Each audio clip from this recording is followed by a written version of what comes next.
Welcome दोस्तों, स्वागत है आपका हमारे चैनल आसान तरीका में। The easiest way of learning. जी हाँ, सीखने का, समझने का, सक्सेस पाने का एक तरीका, आसान तरीका। तो आ गए आपके पास हम लूसेंट जी के। जी हाँ, जनरल अवेयरनेस की जो हमारी सीरीज चल रही है, जिसमें हम लोग अभी पहला लेकर चल रहे हैं एंशियंट हिस्ट्री, प्राचीन इतिहास, जिसमें हम लोग टॉपिक बाय टॉपिक आपके लिए सेक्शन से हर सेक्शन से एमसीक्यू लेकर आ रहे हैं। तो हमने पहला सेक्शन जो कि हमारा क्या था, सिंधु घाटी सभ्यता, वो हमने कवर कर दिया है 8 पार्ट में। अभी जो तो हमारी सेकंड टॉपिक चल रहा है द वैदिक एज, जिसमें हम लोग 2 पार्ट कर चुके हैं। आज करने जा रहे हैं हमारा थर्ड पार्ट। ये हमारा पार्ट 3 लूसेंट जी के द वैदिक एज का पार्ट 3। तो चलिए शुरू करते हैं हमारे क्वेश्चन से। ये हमारा हो गया द वैदिक एज, वैदिक काल, एंशियंट हिस्ट्री का ये कौन सा टॉपिक है, ये हमारा है सेकेंड टॉपिक। ठीक है, तो चलिए शुरू करते हैं हमारे आज के क्वेश्चन से। तो हमारा आज का क्वेश्चन है कि किस देवता के लिए ऋग्वेद में पुरंदर शब्द का प्रयोग हुआ है। ऋग्वेद में पुरंदर शब्द का प्रयोग किस देवता के लिए किया गया है। ठीक है ना।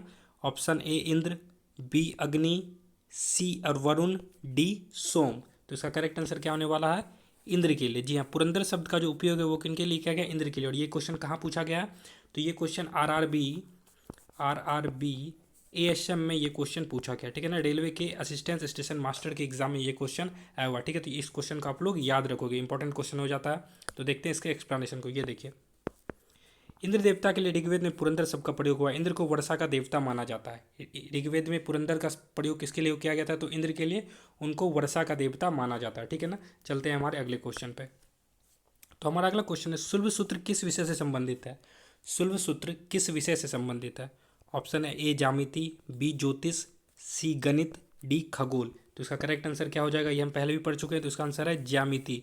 शुल्ब सूत्र जो है वो ज्यामिति से संबंधित है। ठीक है, और ये भी क्वेश्चन कहाँ पूछा गया, तो ये भी आरआरबी एएसएम के एग्जाम में आया हुआ ये question. RRB ASM assistant station master. ठीक है, ये क्वेश्चन को भी आप लोग याद रखोगे कि शुल्ब सूत्र ज्यामिति से संबंधित है। चलते हैं हमारे अगले क्वेश्चन पे, उसके एक्सप्लेनेशन को देख लेते हैं। देखिए, शुल्ब सूत्र या फिर शुल्ब सूत्र संस्कृत के सूत्र ग्रंथ है जो स्रोत कर्मों से संबंधित है। ठीक है ना। अपने नाम के अनुसार शुल्ब सूत्रों में यज्ञ वेदियों को नापना, उनके लिए स्थान का चुनना, उनका निर्माण आदि विषयों का विस्तृत वर्णन है। ये भारतीय ज्यामिति के प्राचीनतम ग्रंथ है। ये क्या है, भारतीय ज्यामिति के प्राचीनतम ग्रंथ है। कौन है प्राचीनतम ग्रंथ, तो ये जो है हमारे शुल्ब सूत्र। ठीक है, आप इसको याद रखोगे, भारतीय जाति के प्राचीनतम ग्रंथ। चलते हैं हमारे अगले क्वेश्चन की ओर।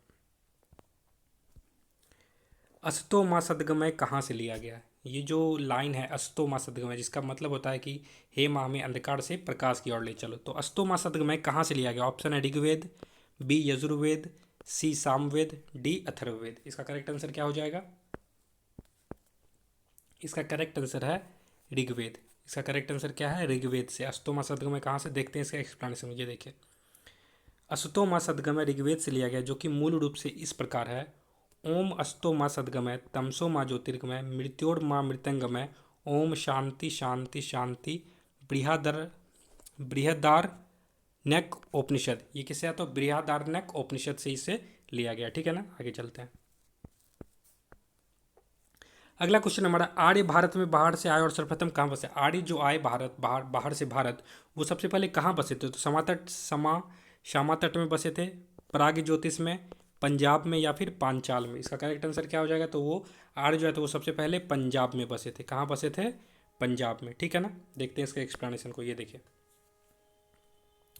आर्य भारत में बाहर से और सर्वप्रथम बसे पंजाब में थे। ठीक है, क्लियर दिया हुआ है कि आर्य जो सबसे पहले आए वो कहाँ बसे थे, तो पंजाब में बसे थे। ठीक है, और ये क्वेश्चन कहाँ पूछा गया, तो ये क्वेश्चन आरआरबी टेक्नीशियन, ये आरआरबी टेक्नीशियन, रेलवे के टेक्नीशियन के एग्जाम में ये क्वेश्चन आया हुआ है कि आर्य जो बाहर से आए थे वो सर्वप्रथम कहाँ बसे थे, तो वो पंजाब में बसे थे। ठीक है, चलते हैं हमारे अगले क्वेश्चन की ओर। तो हमारा अगला क्वेश्चन है, उत्तर वैदिक संस्कृति का काल किसे माना जाता है। उत्तर वैदिक संस्कृति का काल किसे माना जाता है, 1500 से 1000 ईसा पूर्व, 1000 से 600 ईसा पूर्व, 600 से ईसा पूर्व से 600 ईस्वी, या फिर इनमें से कोई नहीं। इसका करेक्ट आंसर क्या हो जाएगा, इसका करेक्ट आंसर है बी, ऑप्शन बी, 1000 से 600 ईसा पूर्व। 1000 से 600 ईसा पूर्व। ये देखिए, सिंधु घाटी सभ्यता यानी कि इंडस वैली सिविलाइजेशन के पश्चात भारत में जिस नवीन सभ्यता का विकास हो उसे ही आर्यन अथवा वैदिक सिविलाइजेशन के नाम से जाना जाता है। ठीक है, ये बातें क्लियर है। इस काल की जानकारी से हमें मुख्यतः वेदों की प्राप्त होती है। ठीक है ना, जिसमें ऋग्वेद सर्वप्राचीन होने के कारण सर्वाधिक महत्वपूर्ण है। वैदिक काल को ऋग्वैदिक या पूर्व वैदिक काल कहते हैं। पूर्व वैदिक काल 1500 से 1000 ईसा पूर्व का होता है और उत्तर वैदिक काल 1000 से 600 ईसा पूर्व में बांटा गया है। क्लियर इतनी बातें। अगर आपसे पूर्व वैदिक काल पूछा जाए तो आप क्या टिक करके आओगे, तो 1500 ईसा पूर्व से 600 ईसा पूर्व, और अगर उत्तर वैदिक काल पूछा जाए तो 1000 से 600 ईसा पूर्व। क्लियर इतनी बातें। चलते हैं आगे।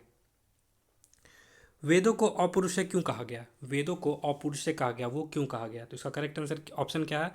क्योंकि वेदों की रचना देवताओं द्वारा की गई है, ऑप्शन ए। क्योंकि वेदों की रचना पुरुषों द्वारा की गई है, ऑप्शन बी। क्योंकि वेदों की रचना ऋषियों द्वारा की गई है, ऑप्शन सी। और इनमें से कोई नहीं। 26 का option A B C D में से क्या होगा? तो इसका आंसर है ऑप्शन ए। ऑप्शन ए क्या है हमारा? कि क्योंकि वेदों की रचना देवताओं द्वारा की गई है। वेदों की रचना किसके द्वारा की गई है? रचना देवताओं द्वारा की गई है। ये देखिए, हिंदू धर्म में वेदों के संदर्भ में अपौरुषेयतावाद वह मत है जो मानती है कि वेद अपौरुषेय हैं, अर्थात वेदों को किसी ने नहीं रचा है, न तो मनुष्य न ही किसी दैव शक्ति ने। वेदों को अपौरुषेय शब्द से भी कहते हैं। वेदों को क्या कहते हैं? अपौरुषेय शब्द से भी कहा जाता है। अगला क्वेश्चन है हमारा, वैश्विक दर्शन के प्रतिपादक हैं। वैश्विक दर्शन के प्रतिपादक कौन है? कपिल हैं, अक्षपाद गौतम है, उलुक उलुक कनद है, या फिर पतंजलि है। उलुक कनद है या फिर पतंजलि है। तो इसका करेक्ट आंसर क्या हो जाएगा? शी उलुक कनद। उलुक कनद को ही क्या कहता है? वैश्विक दर्शन के प्रतिपादक कहा गया। वैश्विक दर्शन के प्रतिपादक इनको कहा गया। ये देखिए, वैश्विक भारतीय दर्शनों में से एक दर्शन है, इसके मूल प्रवर्तक ऋषि कनाद है। इसके मूल प्रवर्तक कौन है? ऋषि कनाद। ईसा पूर्व या दूसरी शताब्दी ईसाइयों के धर्म का जन्मी कुछ 100 वर्ष पूरा हुआ। यह दर्शन न्याय दर्शन से बहुत साम्य रखता, मतलब उससे रिलेटेड है, उसके जैसा, ठीक है ना।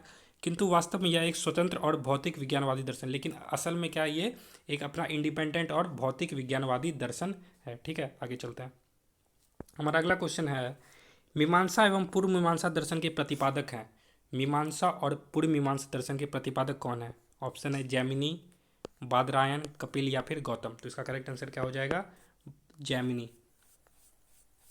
ठीक है ना। मीमांसा और पूर्व मीमांसा दर्शन के प्रतिपादक हैं जैमिनी। देखते हैं उसके एक्सप्लेनेशन को। ये देखिए, इसके रचयिता महर्षि जैमिनी है। वे पूर्व मीमांसा सूत्र भी कहते हैं। इसका रचनाकाल 300 ईसा पूर्व से 200 ईसा पूर्व माना जाता है। मीमांसा सूत्र मीमांसा दर्शन के आधारभूत ग्रंथ हैं। ठीक है ना। ठीक है, तो चलते हैं अब हमारे अगले क्वेश्चन पे। हमारा अगला क्वेश्चन है, वेदांत या उत्तर मीमांसा दर्शन के प्रतिपादक हैं। वेदांत या फिर उत्तर मीमांसा दर्शन के प्रतिपादक कौन है? ऑप्शन ए जैमिनी, बी बदरायन, सी बुद्ध या फिर डी महावीर। तो इसका करेक्ट आंसर क्या हो जाएगा? बदरायन। जी हाँ, वेदांत या उत्तर मीमांसा दर्शन के प्रतिपादक जो वो कौन है? बदरायन है। ये देखिए, उत्तर मीमांसा 6 भारतीय दर्शनों में से एक है। उत्तर मीमांसा को शारीरिक मीमांसा और वेदांत दर्शन भी कहते हैं। उत्तर मीमांसा को क्या कहते हैं? शारीरिक मीमांसा या फिर वेदांत दर्शन भी कहा जाता है। 6 भारतीय दर्शनों में से एक है। अगला देखते हैं क्या पॉइंट है। ये नाम बदरायन के बना हुए ब्रह्मसूत्र नामक ग्रंथ के हैं। यह किसने बनाए थे? तो ब्रह्मसूत्र नामक ग्रंथ किसने बनाए थे? तो बादरायन ने। ब्रह्मसूत्र ग्रंथ किसने बनाए थे? तो बादरायन ने। आगे देखते हैं। मीमांसा शब्द का अर्थ है अनुसंधान, गंभीर विचार, खोज। मीमांसा शब्द का अर्थ क्या होता है ना? किसी चीज़ पे अनुसंधान करना, गंभीर विचार रखना या फिर खोज करना। प्राचीन भारतीयों में वेदों को परम प्रमाण माना जाता है।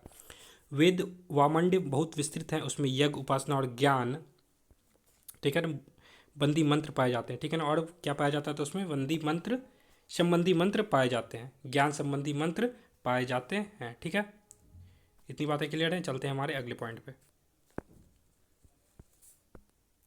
तो हमारा अगला क्वेश्चन है, ऋग्वेद में कौन सा मंडल पूर्णतः सोम को समर्पित है? ऋग्वेद में कौन सा मंडल पूर्णतः किसको समर्पित है? सोम को। ऑप्शन है 7वां मंडल, 8वां मंडल, 9वां मंडल या फिर 10वां मंडल। इसका करेक्ट आंसर क्या हो जाएगा?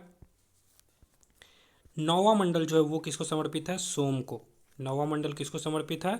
सोम को। ठीक है ना। और ये क्वेश्चन कहाँ पूछा गया ये देख लीजिए। ये बीपीएससी के यानी कि बिहार पब्लिक सर्विस कमीशन के 2 एग्जाम में, एक तो 42nd एग्जाम और एक 40th एग्जाम प्रीलिम्स में। ये बिहार पब्लिक सर्विस कमीशन के प्रीलिम्स में 42nd में पूछा गया और 40th में भी पूछा गया। तो ये बहुत इंपॉर्टेंट क्वेश्चन हो जाता है आपके लिए कि ऋग्वेद का कौन सा मंडल पूर्णतः सोम को समर्पित है। तो इसका आंसर हो जाएगा 9वां मंडल। क्लियर है। चलते हैं आगे। तो देखिए, ऋग्वेद में कुल 10 मंडल है। ये पॉइंट आप याद रखोगे। अगला क्वेश्चन बन सकता है आपके लिए कि ऋग्वेद में कितने मंडल है। ठीक है ना। वो डायरेक्ट पूछ देंगे कि ऋग्वेद में कितने मंडल है, ऑप्शन दे देंगे 8, 9, 10। तो ऑप्शन हो जाएगा 10। अब आगे देखिए, नवम मंडल के सभी 114 मंत्र सोम को समर्पित है। नवम मंडल में 114 मंत्र और सबके सब किसको समर्पित है? तो सबके सब सोम को समर्पित हैं। किसको समर्पित हैं? सोम को समर्पित हैं। देखिए, शोमारियो का मुख्य पेय था जिसे मुंजवत पर्वत से प्राप्त किया जाता था। ऋग्वेद के 10वें मंडल में चारों वर्णों की उत्पत्ति का उल्लेख, और ऋग्वेद के 10 मंडल में चारों वर्ण जो है उसकी उत्पत्ति का उल्लेख किया गया है। ठीक है, तो थैंक यू सो मच दोस्तों। अगर आपको ये वीडियो पसंद आया तो इस वीडियो को लाइक जरूर करें। ठीक है, शेयर करें अपने दोस्तों के साथ, बताएं कि इतनी अच्छी जीके आप इतनी अच्छी तरीके से, आसान तरीके से आप जीके सीख सकते हो, और कमेंट करके बताएं कि वीडियो आपको कैसा लगा। ठीक है, इसी तरह हमारे साथ जुड़े रहे, सीखते रहे बिल्कुल आसान तरीके से। Thank you so much.